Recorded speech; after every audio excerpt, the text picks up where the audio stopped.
Kellyanne, what will you be watching for on Wednesday, and do you expect Robert Mueller to stick to his report? Republicans and Democrats are likely reaching a deal on the debt ceiling, but it reportedly also only calls for about half of the savings and offsets that Republicans had called for. Is this something that President Trump would sign off on? I'm aware of it, and I cannot comment on it. We'll see what the president has to say, but I think he's made his spending priorities very obvious. He will always support more money for the military, and the last two measures the president signed into law did exactly that, $700 billion, $716 billion. I can't think who deserves more money more than our brave men and women in uniform.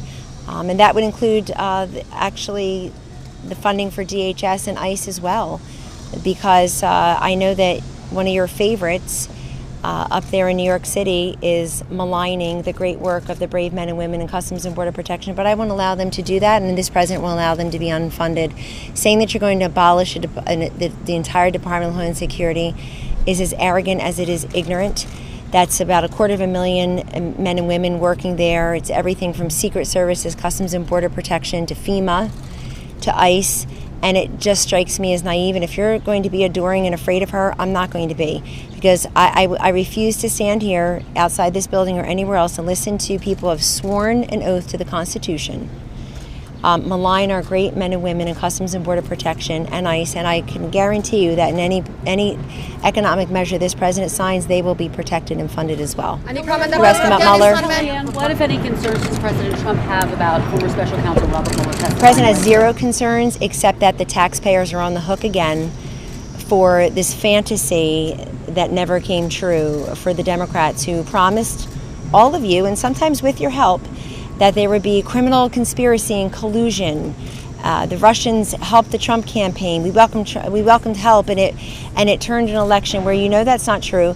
Director Mueller himself has said that his report is his testimony that ought to be respected and that ought to be accepted. And I don't think the taxpayers, who already footed the bill, Kristen, $35 million or so, obviously 2 years and counting, they're already on the hook for funding the Mueller investigation, the Mueller report. It's a public document. I'm sure many of you, if not all of you, have read it. And this idea that we need Bob Mueller to come to Congress to read from his report is an insult to the taxpayers, it's an insult to Americans' intelligence, and it's an insult to Director Mueller. It's an insult to democracy. I want America to see the way the Democratic-controlled Congress is spending its money. They're not spending it reducing the drug prices. They're not spending it get us an infrastructure deal. They're not spending it putting USMCA to a vote, which would bring jobs to their districts. They're not spending it on fixing asylum, TVPRA, Flores. They're not spending it on protecting the biggest economic boom in our lifetimes, ladies and gentlemen.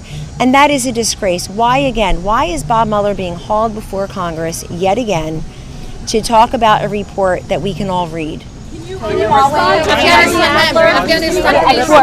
export restrictions One more on time. Huawei? On Huawei, is the White House considering loosening the export restrictions? Well, the president's been very tough on Huawei and about Huawei, and just as he's been very tough in trying to get a great bilateral trade deal with China, the world's second largest economy, with whom for some ridiculous, unspeakable, irrational reason we've had a $500 billion trade deficit with each year.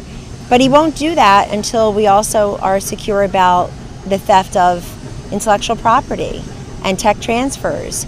And Huawei is a very concerning issue to this administration, to this president. And you see the reports just today. I'm not going to comment on them, but I see them in some of your own outlets. I see some of you here from the one outlet.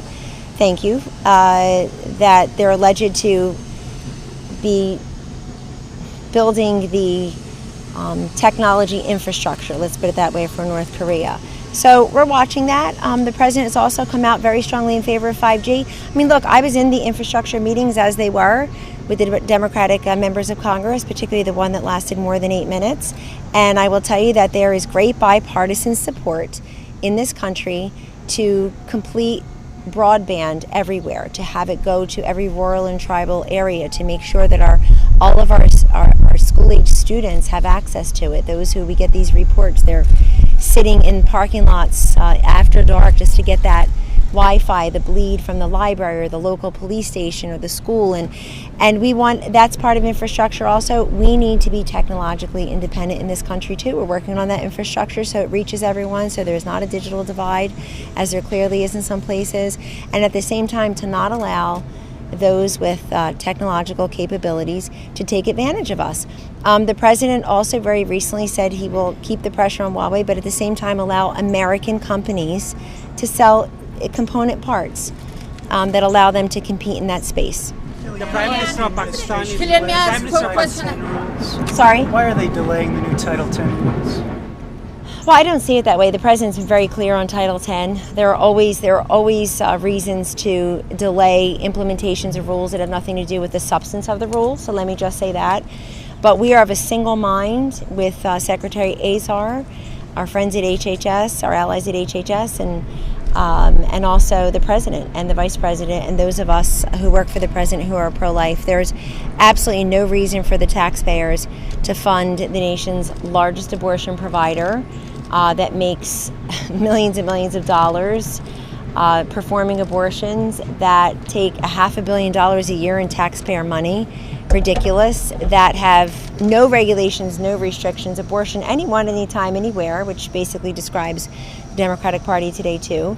And Title 10, just so we get a nice little refresher here, that basically takes the money from Planned Parenthood and moves it over to qualified women's healthcare facilities, and those qualified women's healthcare facilities in a state like Maine far outnumber the Planned Parenthood facilities, for example. And there are also places where a woman can get a mammogram. It was only until the former president of Planned Parenthood, who was there for a number of years, had to go under oath. They can no longer allow the lie to fly that they somehow provide mammograms to women. That is a big lie, it was at the time. And so these qualified women health centers will perform all of those services that Planned Parenthood does and more, but also less, including abortions and providing abortifacients. And so we want women to have access to great health care. In fact, I've discussed with the president asking Congress at some point to increase that funding. That it's an awful lot of funding, but we always need more. That's why we're also working on health care. But I'm not, as long as I'm here, I'm not going to allow people to get away with saying women's health care when they really mean abortion, or saying women's issues when they really mean abortion. I'm happy to talk about women's issues, but all issues are women's issues. I think women are smart enough. Kellyanne, Afghanistan Prime Minister Khan is here. What's your expectation regarding Afghanistan? Afghanistan is a sensitive time. Yes. Peace talks going on, Taliban, and try to talk directly with Afghan government, please. Pakistan never be honest in Afghanistan. What's your expectation from Mr. Well, my Khan, expectation is the to be president will honest? allow the cameras in today for part of the discussions, as he always does when he has a bilateral meeting. And we are very pleased that Pakistan is here today visiting. And I'm not going to get ahead of what the president's doing in less than an hour, so you'll have to wait. Kellyanne, the president just... What advisors? You're somebody who offers counsel to the president, and this was in regards to his tweets. Did you ever offer him advice? He called all of this report fake news. Well, I don't discuss publicly what I offered to the president privately, but I think what he's saying is that there is this trend to sort of mention people's names or mention a whole bunch of advisors inside the building, outside the building, 6 people removed, and they're such that we're telling him what to do and how to be, but you all can't have it both ways, and you can't say but he acts alone and he does what he wants to do. He was elected. There are only 2 people in this building who were elected to do anything, and that their names are Donald Trump and Mike Pence. And they take our counsel. If I weren't respected and my advice listened to here, there would literally be zero reason for me to be here. But he made his own decision, and he communicates very publicly and frequently with all of you and with the rest of the world through his tweets. So I did read today that the reams of paper are meant to be what he held up in the cabinet meeting, for example. Those were things that the 4 so-called squad members who deserve more Pinocchios than you give them. Let's start fact-checking them, everyone, shall we? I'll be happy to help. Happy to get you started today. I can give you a few to start with, and then we can go from there. But he was holding up stuff that was public information. He just had it all collected in one place, but that's publicly available. He was just, I think, helping out those who sort of refuse to call into question the claims made by people who, I don't know, have been here for 6 months and who say things constantly that just aren't true, like drinking toilet water. Last week, Omar said that the president put forth policies where millions are dying from a lack of health care. Where is that? What is that? Why have not a single one of you talked about that? Follow up. While you've been standing here, the president has just tweeted the squad is a very racist group of troublemakers who are young, inexperienced, and not very smart. Do you agree with that totally? Well, they certainly are young and inexperienced. That doesn't stop all of you from elevating them into the stratosphere and superstardom. But okay, because I read this weekend that the president somehow wants the squad to be the face of the Democratic Party. You know who wants the squad to be the face of the Democratic Party? The squad, which is why they're out there constantly. Why have they said such anti-Semitic things? What is this anti-BDS measure? But Kristen, my colleague Stephen Miller yesterday put it perfectly on Fox News Sunday when he said, and I'll quote him, he said, "I'm a Jew. I am offended." He said, "I'm outraged and offended." I'm paraphrasing him now. That one of these congresswomen would liken our detention, our facilities, our holding facilities to concentration camps, and thereby you're accusing our brave men and women for Customs and Border Protection of being Nazi soldiers. I mean, this has to stop. That has to stop. But I've been attacking them on policy for a long time. You just don't cover it. I'm Miss Policy around here. I stand in the sun. I stand in the sun with all of you, and they should stop also attacking good people in this country who they disagree with politically. And that's what last week was about. Well, I guess he was upset that they referred to Nancy Pelosi pretty much as targeting 4 women of color. They got that party started intramurally. There's a good word for you. That was internecine warfare, which will now only continue now that they're emboldened and empowered. But I don't give them much mind. The only time I really think of them is when I think of the 25,000 jobs that New Yorkers can't have with Amazon. I think of the Green New Deal. It was supposed to be some big deal and everybody went gaga. And then it actually went to a vote in the Senate. You know how many votes it got? Let's recount. 0. 0, folks, a big fat 0. Not a single Democrat. All the people running for 2020, we must have this. I am for this completely. They got a chance to vote on it. They either voted no, or in most cases they voted present because they don't have the courage to vote no. But present was no. It got 0 votes. So that's where we're headed. We're headed towards socialism.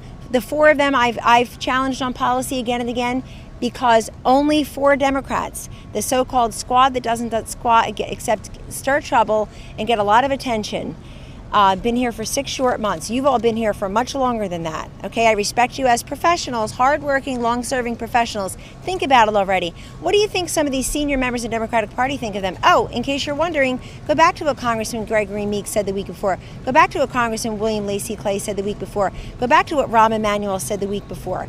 Go back to what AOC, since you insist on giving her an acronym, go back to what AOC, I prefer DHS, actually, but go back to what her chief of staff had tweeted, likening the House Democratic leadership to quote segregationist. They amped up the rhetoric. Anytime you want to talk about policy, I'll talk about it, because they were the only 4 Democrats who voted against any type of humanitarian aid. The only 4. Gotta go, because I don't want to be disrespectful.